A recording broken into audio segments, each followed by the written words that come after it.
ABP news पर शिखर सम्मेलन देख रहे हैं आप और हम बात कर रहे हैं बदलते भारत की। लेकिन जब बदलते भारत की बात होती है तो सिर्फ राजनेताओं की बात ही क्यों, देश को चलाने वाले मंत्रियों की बात ही क्यों, सरकार की बात ही क्यों, बदलते भारत के निर्माण में तो सिनेमा का भी बेहद अहम योगदान है।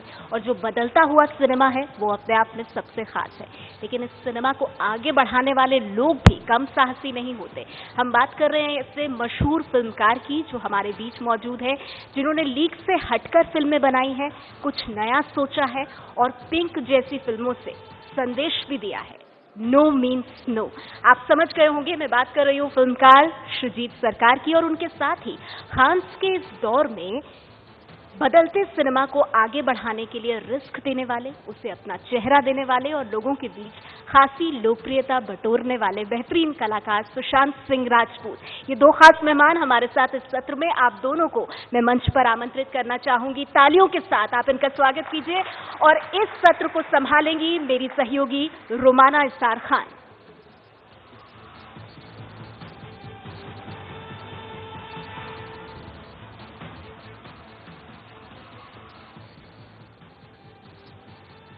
नमस्कार।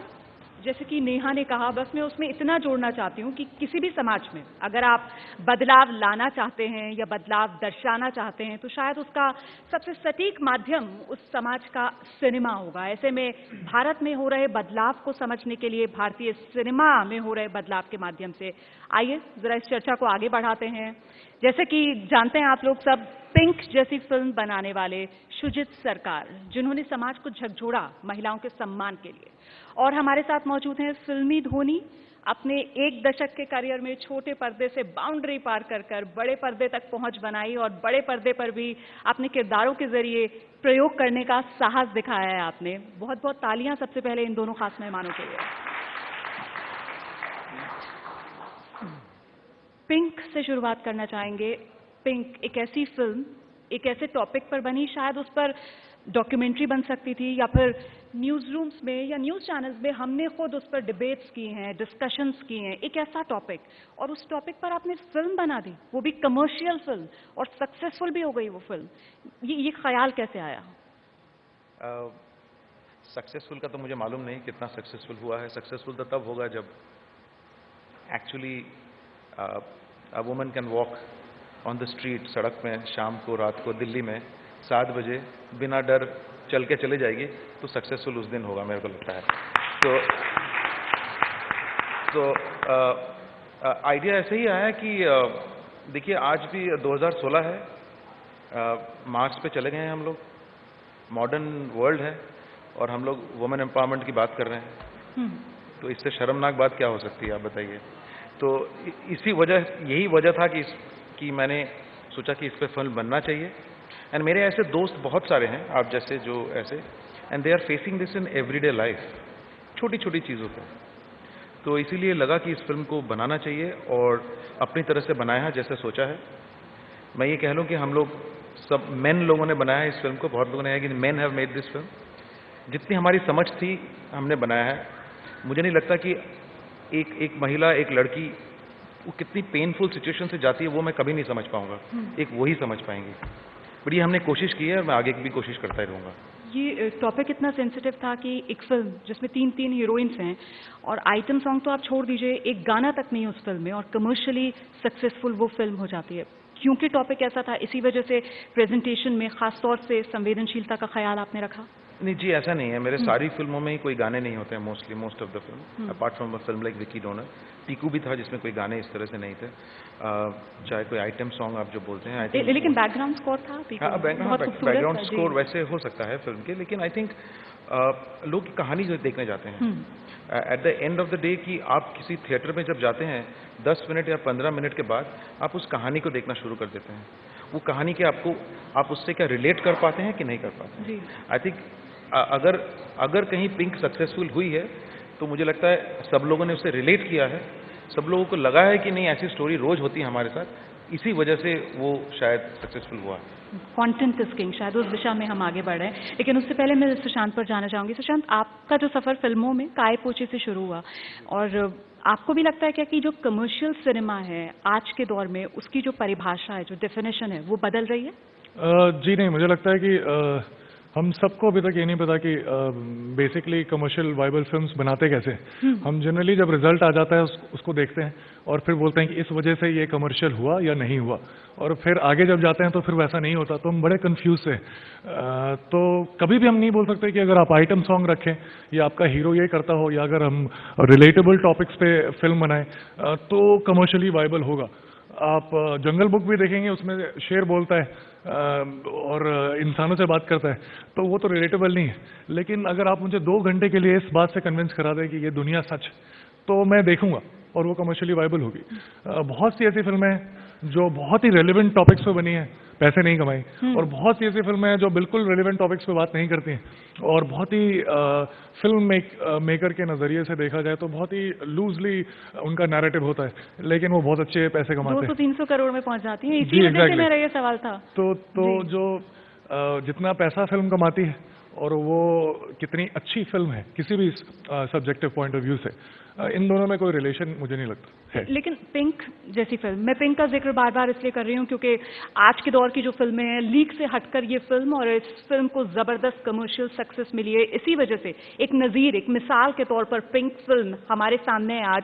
जब हम भारतीय सिनेमा के बदलाव की बात करते हैं तो पिंक फिल्म एक ऐसी फिल्म जिसके अंदर जो सेट फॉर्मूलाज है ना किसी भी हिट फिल्म के, भले ही कोई चीज हिट ना करा पाए फिल्म को, लेकिन सेट फॉर्मूलाज तो हैं कि आप यहाँ एक आइटम सॉन्ग डाल दो, यहाँ आप हीरो की शर्ट उतरवा दो, यहाँ पर आप एक एक्शन सीक्वेंस डाल दो। तो उस सेट फॉर्मूले में से आपने कुछ भी नहीं लिया अपनी फिल्म के लिए, और बावजूद इसको आपने 100 करोड़ के पार करा दिया उस फिल्म को। क्या इसके लिए क्या आपको लगता है कि ऑडियंस का बदलता टेस्ट यहाँ पर एक अहम भूमिका निभा रहा है? एब्सोल्युटली, आई थिंक ऑडियंस तो एक बहुत ही इम्पोर्टेंट जगह है हमारी फिल्म इंडस्ट्री, बिकॉज हम बनाते ही हैं, हम केटर ही करते हैं वैसे ऑडियंस के लिए जो मेरी फिल्म को पसंद करें। हो सकता बहुत सारे ऐसे भी लोग हैं, लेकिन मैं आपको बता दूं जिनको फिल्म पिंक पसंद भी नहीं आई है, ऐसे भी हैं, ऐसा नहीं है कि सबको पसंद आई है। लेकिन क्या होता है कि आप एक सब्जेक्ट के ऊपर फिल्म बनाते हैं जी, मुझे लगता है कि ऐसा नहीं है कि हमने आज से पहले ऐसे फिल्म बनाई नहीं है। मुझे लगता है ऐसा भी टाइम था, चाहे वो श्याम बेनेगल हो, मृणाल सेन हो, बिमल रॉय हो, ऋषिकेश मुखर्जी हो, वो ऐसी फिल्म बना चुके हैं ऑलरेडी। मुझे लगता है बेस्ट फिल्म का जो दौर है वो ऑलरेडी बन चुका है। 70s, 80s और 90s के अर्ली 90s में बहुत ऐसे ही कंटेंट ड्रिवन फिल्म्स आती थी। शायद हम वो ऑडियंस तक केटर नहीं कर पाए हैं। शायद अभी हमारे पास टेक्नोलॉजी है जिससे हम हर घर पे हर इंसान को ये केटर कर पा रहे हैं। So as we are catering this film we are getting an audience. तो मैं ये भी नहीं कह सकता कि ऑडियंस पहले इंटेलिजेंट नहीं थी और सडनली इंटेलिजेंट हो गई है, ऐसा नहीं है। आई थिंक हमारी भी गलती थी कि हमारी डिस्ट्रीब्यूशन सिस्टम भी ऐसा था कि हम लोगों तक पहुंचा ही नहीं पाए। आपको मालूम है दिल्ली में अगर बहुत अच्छी सी फिल्म होती थी जिसको बोलते हैं आप कंटेंट ड्रिवन फिल्म, वो एक ही सिनेमा थिएटर शकुंतलम में होता था और कहीं नहीं होता था। शायद किसी एक कोने में और एक होगा, बाकी जगह में अपना जैसा कमर्शियल हिंदी फिल्म है वैसे ही चलता था। लेकिन शकुंतलम में हम जाते थे फिल्म देखने के लिए। सो अभी क्या है, सब जगह शकुंतलम बन गया है, हर जगह यू कैन वॉच फिल्म्स। मैं इस पर आगे आऊंगी, ये बिजनेस जो फिल्म्स का चेंज हुआ है। लेकिन उससे पहले एक बड़ी मुझे हैरानी हो रही है, आप कह रहे हैं कि पसंद भी नहीं आई बहुत से लोगों को ये फिल्म, तो किस तरीके के नेगेटिव रिमार्क्स आपको इस फिल्म के बारे में मिले? बहुत लोगों का नेगेटिव रिमार्क्स पिंक को लेके ये आया था कि ये आजकल की लड़कियां हैं ही ऐसी तो इसीलिए प्रॉब्लम है जी। तो वो मतलब this is the modern day problem. तो मेरा उनका एक ही जवाब होता था, अच्छा हुआ ये प्लेटफॉर्म मिल गया बताने के लिए, बता देता हूँ। चलिए मैं मान लेता हूँ ये आजकल की लड़कियां ऐसी हैं। तो महाभारत में द्रौपदी का जब चीरहरण हुआ था वो तो मॉडर्न डे नहीं था ना, वो तो ओपन कोर्ट था, 4000 साल 5000 साल पहले का। उस ओपन कोर्ट में आपने सब मर्दों ने मिलकर उसकी साड़ी उतार दी आपने। अब बताइए ये नया प्रॉब्लम है या पुराना प्रॉब्लम है? बिल्कुल दिक्कत यही है ना, ये सोच, इस सोच को कैसे बदला जाए। इट्स सो रूटेड हमारे सिस्टम में घुस चुका है कि उसको निकालने के लिए बहुत मेहनत करना पड़ेगा। अच्छा सुशांत, यहाँ जो ऑडियंस की हम बात कर रहे हैं, आज के भारत में अगर देखा जाए तो 65% आबादी 35 साल की कम उम्र की, और हम ये सब जानते हैं कि सिनेमा में युवा वर्ग ज़्यादा जाता है फिल्म देखने के लिए। जो कमर्शियल साइड है फिल्म की वो बदली है, एक हफ्ते के अंदर बिजनेस हो जाता है फिल्म का और पूरा का पूरा फैसला हो जाता है। तो युवा जो जा रहा है फिल्म देखने के लिए, उसकी सोच आज की फिल्में कैसी हों, उसे कहीं ना कहीं प्रभावित कर रही हैं, क्योंकि आप धोनी जैसी फिल्म में काम करते हैं, वो युवाओं में एक जो आकांक्षा है, जो उम्मीदें हैं, उसको वो केटर कर रहा है। शुजित जो है वो जिस तरीके की फिल्म्स बना रहे हैं, रिलेशनशिप की बारीकी पर यहाँ पर फिल्म्स बन रही हैं, क्योंकि युवा शायद वो मेलो ड्रामा देखना नहीं चाहता है। और आप ही की एक और फिल्म शुद्ध देसी रोमांस, मतलब वो बंधन भी वो तोड़ना चाहता है। आज आप शादीशुदा के साथ प्यार की बात करेंगे, वो भी कहीं ना कहीं एक्सेप्टेबल हो जाएगा, लिव इन रिलेशनशिप्स की बात करेंगे, वो भी एक्सेप्टेबल होगा। तो ये युवाओं की वजह से ये एक बदलाव जो देखने के लिए मिल रहा है सुशांत। ये मुझे नहीं लगता कि ये युवाओं की वजह से है। मुझे लगता है जिस तरीके से आजकल इन्फॉर्मेशन लोगों तक पहुंच रही है पिछले 15 साल से, वो बदल गया है बहुत हद तक। आप देखेंगे कि हर समय ब्रेकिंग न्यूज़ आता है, आप देखेंगे कि ट्विटर पे हर समय कुछ ट्रेंडिंग टॉपिक्स हो रही है। तो हर समय जो होता है, हम लोग हर ऑन एन एवरेज सारी चीज़ों के बारे में बात की जाती है सभी लोगों से। तो कभी भी आप किसी एक कंसिस्टेंट पॉइंट ऑफ व्यू रखेंगे तो उसके सपोर्ट में बहुत सारे लोग आ जाएंगे। अगर मैं धोनी फिल्म में काम करता हूं, जो ये दर्शाता है कि एक छोटे शहर का लड़का बड़े सपने देखता है और वो सक्सेसफुल हो जाता है, तो जितनी बात ये सच है उतनी बात सच ये भी है कि छोटे शहर का लड़का बड़े सपने देख के सक्सेसफुल नहीं होता है। ये फिल्म में अगर मैं दिखाता तो भी आप इससे सहमत होती। तो यही बात है। अगर जैसे मैं सर ने जो कहा कि ऐसी फिल्में पहले से भी बन रही थी, आजकल ये इतना ज़्यादा डिबेटेबल टॉपिक है, ये एकदम सरफेस पे आ रहा है, तो ये बहुत ही रेलिवेंट है जैसे पिंक बनी है। लेकिन अगर पिंक में ही हम ये दिखाते हैं कि नहीं, जो पॉइंट ऑफ व्यू है वो दूसरा है, हम लड़के के पॉइंट ऑफ व्यू से देखते हैं और दूसरी चीज़ों को दर्शाते हैं, I mean of course the circumstances would have changed, लेकिन अगर मैं उस तरीके से दिखाता तो आप बोलती हाँ ऐसा भी होता है। तो बात यह है कि हम एज नजरिया है, मतलब नजरिया अलग अलग होता है। फिल्म मेकर क्या बताना चाह रहा है वो अगर कंसिस्टेंटली बताए इन एन एंटरटेनिंग वे, तो किसी भी तरीके से आप बताएं, किसी भी चीज के बारे में बताएं, किसी भी नजरिए से बताएं, वो पिक्चर रेजोनेट करती है ऑडियंस पे। मतलब कहानी किस तरीके से बुनी जाए, कैसे नरेशन हो, उसका प्रेजेंटेशन का और कंटेंट भी, कंटेंट तो किंग है ही, जो हम पहले कह चुके हैं। लेकिन इस तरीके की फिल्में बनाने में शायद दिक्कत भी आती है। आपने भी खुद ही प्रोड्यूस की ये फिल्म। मैं इसका जवाब लूंगी, लेकिन ऑडियंस के कुछ सवाल आ गए हैं। सबसे पहले तो ये नीतू गर्ग हैं, जो मुबारकबाद दे रही हैं आप दोनों को, क्योंकि वो कह रही हैं कि वो भी एक छोटे शहर से आती हैं, small town of Uttar Pradesh, और जिस तरीके की फिल्में आप कर रहे हैं उसके लिए आप दोनों को बहुत बहुत बधाई। आप अपनी बात पूरी कीजिए, उसके बाद अगला सवाल आप ही के लिए। आपने जैसे कहा ना, ऐसी फिल्में बनाने के लिए दिक्कत होती है। तो जब मैं पीकू बना रहा था, तो जब मैं कहीं गया किसी को बोलने की, उसने पूछा कहानी क्या है।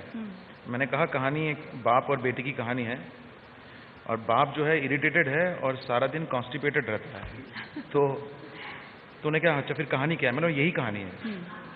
नहीं मतलब आगे क्या होता है, मतलब आगे भी यही होता है। तो पूरी कहानी में यही होता है। तो अब मैं इसको कैसे समझाऊं किसी को पीकू। अब मैं उनको एक लेवल के बाद एक डायरेक्टर समझा नहीं सकता है। वो अपना फिल्म बना के बोल सकता है आप देख लीजिए फिल्म। तो ऐसी दिक्कतें बहुत आती हैं। पिंक को लेके भी बहुत दिक्कतें आई हैं। अब स्टूडियो को समझा कि it's a very use topic, ये तो कौन देखेगा, मतलब ऐसे लगा बहुत सारे स्टूडियो को। सो बहुत सारी प्रॉब्लम्स कन्विंस करने में आती हैं। किसी ने कहा कि आप इतने बड़े महान कलाकार को लेके दिखा रहे हो, आप एक कॉन्स्टिपेशन पे फिल्म बना रहे हो, और क्यों बना रहे हो। मैंने बोला यार अब ये स्टोरी है, मुझे बताना है एक, but this story was not about constipation, this story was all about a father and a daughter relationship. And in a modern day cosmopolitan city, एक लड़की जो काम करती है, अगर उसके घर पे पेरेंट्स हैं तो उसके सर पे एक जिम्मेदारी रहती है। एंड वुमेन आर मल्टीटास्किंग, जो उनका जो बोला जाता है, उनकी मल्टीटास्कर बहुत काम करते हैं, उसको पहुंचाने की कोशिश किया। अब विकी डोनर जैसी फिल्म है, विकी डोनर जैसी फिल्म को मैंने बनाने की कोशिश की, तो पहले उनको लगा कि इसे स्लैपस्टिक शायद डबल मीनिंग वाला फिल्म है, बट इट इज नॉट।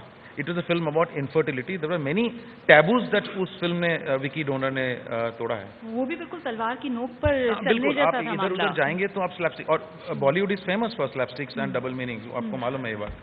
तो हमको भी उस तलवार की धार के ऊपर भी चलना पड़ता है। बहुत इंपॉर्टेंट ये है कि फिल्म मेकिंग में, जिसने कहा कि आपकी इंटेंशन क्या है, आप क्या टिटिलेट करना चाहते हो या आप अपनी कहानी कहना चाहते हो। तो वो तलवार की धार में ही होता है। वो ये अपनी ऑनेस्टी है जो स्क्रीन पर अगर आप दिखाएं तो फिर दर्शकों के साथ कम्युनिकेट कर सकते हैं उससे। ऑनेस्ट होना खुद का जरूरी है, क्योंकि कहीं ना कहीं बॉलीवुड पर देखिए ये भी आरोप लगता रहा ना कि अब महिलाओं के संदर्भ में अगर बात की जाए, आपने ऑब्जेक्टिफाई कर दिया महिला को। आइटम सॉन्ग करा रहे हैं आप, जबरदस्ती करा रहे हैं जहां जरूरत नहीं है, और कहीं नहीं तो आप ख्वाब में ही एक सीक्वेंस दिखा रहे हैं। मैं बिल्कुल आपसे एकदम सहमत हूँ कि मैं अपने फिल्म इंडस्ट्री को ये नहीं कहता हूँ कि बहुत अच्छे हैं और हम बिल्कुल प्रोफाउंड आइडियोलॉजी और मोरल वैल्यूज पे काम कर रहे हैं।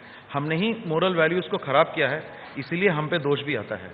लेकिन जैसे आपने पूछा कि किसी भी स्टोरी को कहने के लिए अपने आप में सफाई होना बहुत ज़रूरी है। Self censorship is very important, कि क्या मैं खुद सेंसरशिप में बिलीव करता हूँ, किस तरह से मैं खुद क्या सेंसर करके फिल्म को दिखा रहा हूँ लोगों के पास, दैट इज़ वेरी इंपॉर्टेंट। सो कोई भी फिल्म में आप डायरेक्टर का अपना सोल ज़रूर देख पाएंगे। अगर वो नहीं देख पाते हैं तो वो कहीं चीटिंग होगी। ठीक है, ये एक राजीव मिश्रा है, इनका सवाल आपके लिए आया है। मेल्स के नो कहने पर फीमेल्स के द्वारा मेल्स को मेंटल टॉर्चर, ब्लैकमेल करने पर क्या कहेंगे? आजकल लड़की लड़के पर रेप अटेम्प्ट का इल्जाम लगाकर ब्लैकमेल करती है। देखिए, मैं इस मामले में कोई एक्सपर्ट तो हूं नहीं।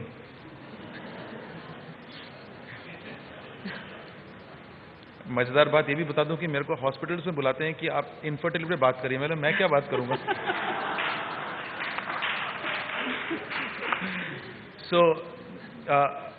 मुझे लगता है अभी तक उतना गंभीर प्रॉब्लम वो आया नहीं है अभी तक। आई थिंक ये बहुत ही गंभीर प्रॉब्लम है, नो मीन्स नो का।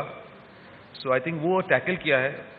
शायद आगे कभी फिल्म बनाऊंगा तो जरूर टैकल करूंगा जिन्होंने ये पूछा है, लेकिन एक टाइम पे एक ही चीज टैकल कर सकता हूं मैं। सुशांत वैसे बहुत मुस्कुरा रहे हैं। आपके पास तो कोई टीम मैनेजमेंट से फोन नहीं आ गया था, आ जाइए खिलाड़ी की तबीयत खराब है? जिस कन्विंसिंगली आपने महेंद्र सिंह धोनी का किरदार निभाया। जी, मेरे दोस्तों ने कहा कि अगर तुम्हारी एक्टिंग अगले साल अच्छी नहीं हुई और फिल्में नहीं मिले तो प्लीज जाके IPL के लिए तुम कोशिश करना।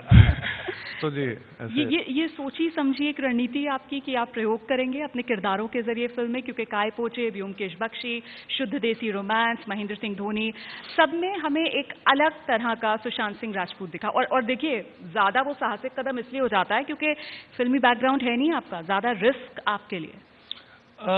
जी, मुझे ऐसा लगता है कि बहुत पहले ही जब मैं इंजीनियरिंग कर रहा था यहीं दिल्ली में, तो मुझे समझ में आ गया था कि एक ही गलती मैं कर सकता हूँ, ये सोचने की कि मैं सर्टेन हो जाऊं कि यही एक तरीका है जो सही तरीका है। किसी भी फील्ड में अगर ये आपकी सोच है कि my point of view, I am certain about it कि यही सही तरीका है, तो ये सबसे बड़ी गलती। बहुत जल्दी आपको बहुत सारे शॉकिंग सरप्राइजेस मिलेंगे। तो मैंने सोचा कि अच्छा, मैं वो करता रहूँगा जो मुझे एक्साइटमेंट दे। और एक्साइटमेंट आप तभी पा सकते हैं जब आप कोई ऐसी चीज़ करें जो आपको अच्छे से करनी नहीं आती हो। तो बेसिकली हर फिल्म में मैं यही कोशिश करता हूँ कि हर ऐसा किरदार करूँ जो इसको मैं पूरी तरह समझ नहीं पाता, तो समझने के दौरान वो फिल्म बन जाती है।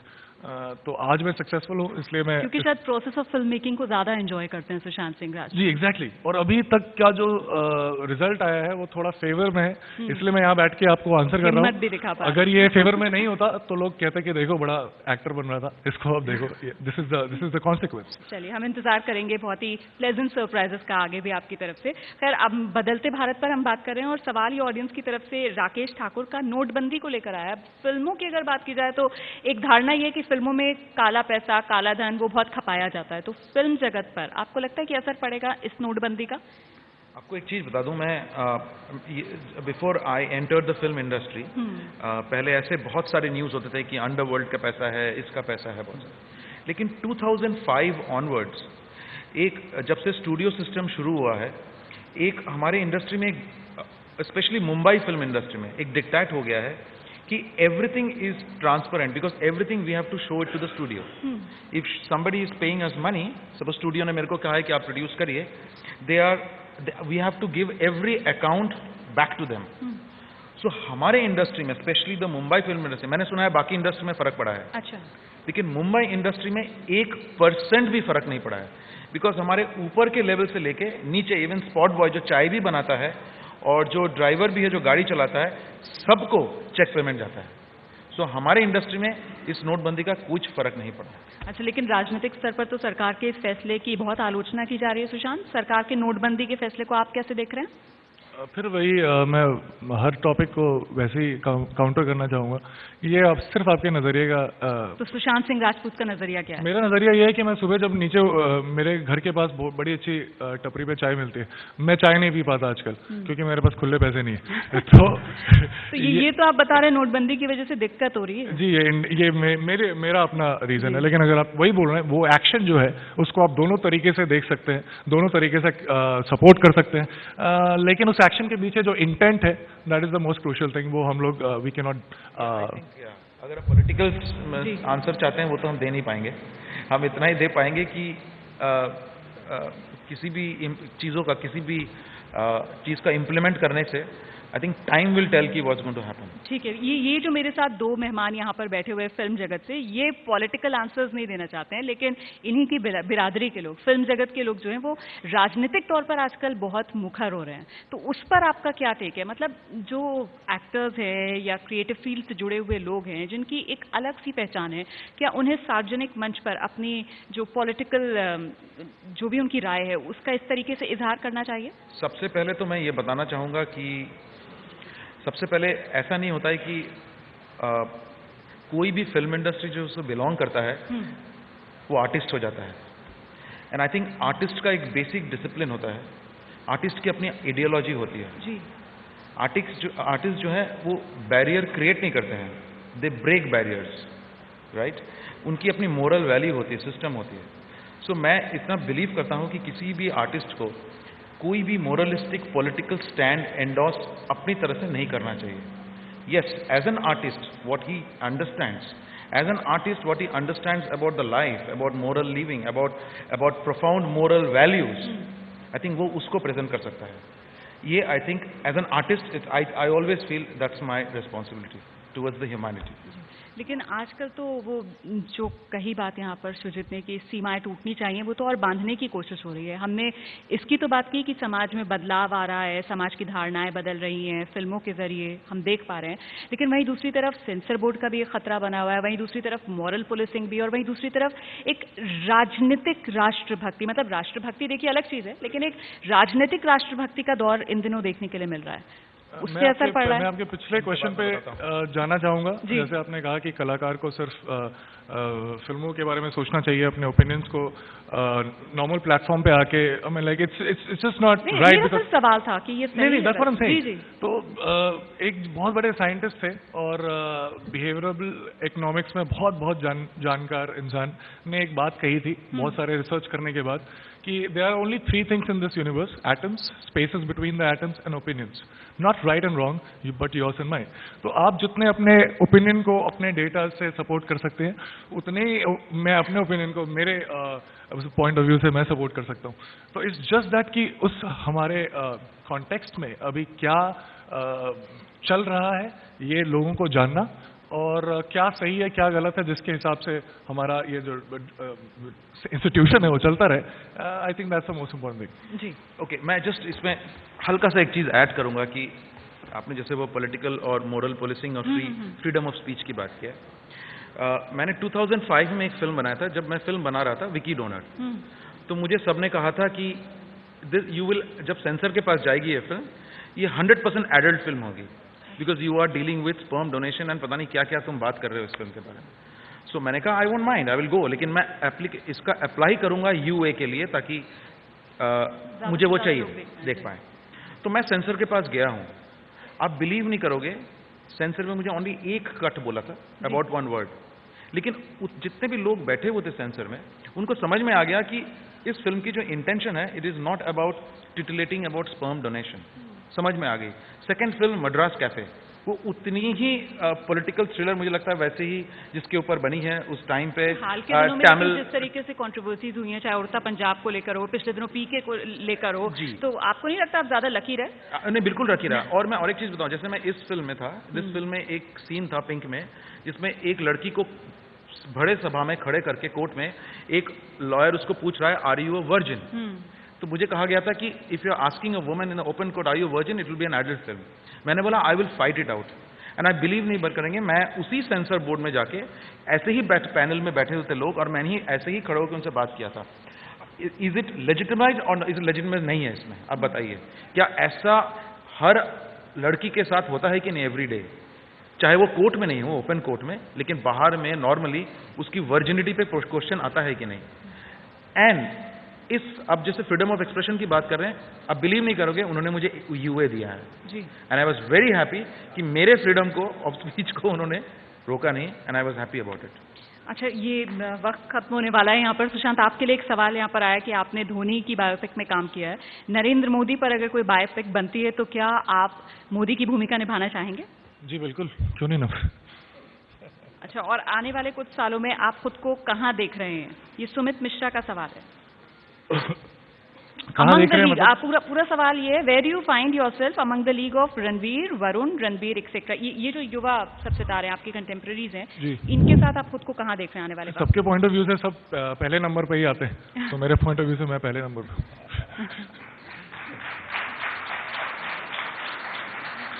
ये अलक्षेंद्र वीनस बख्शी हैं, एडवोकेट, ऑथर। इनका सवाल आपके लिए कि सिनेमा हर दौर में समाज का दर्पण रहा है, क्या आज के आधुनिक युग में भी सिनेमा की ये जो शक्ति है वो बरकरार है? है, आई थिंक बिल्कुल है। मुझे लगता है कि cinema is a very important source और लोगों को अफेक्ट करता है, बहुत सारे लोगों की निजी ज़िंदगी में अफेक्ट करता है, किस तरह से आइडियोलॉजीज में अफेक्ट करता है। सो आई थिंक करता रहेगा, 100% करता रहेगा। समाज को बदलने की ताकत रखता है सिनेमा, सुशांत, आपकी नज़र में? जी बिल्कुल, क्योंकि हम आपको ये भरोसा दिलाते हैं कि आप 2-3 घंटे तक आइए और हम आपको एंटरटेन करेंगे।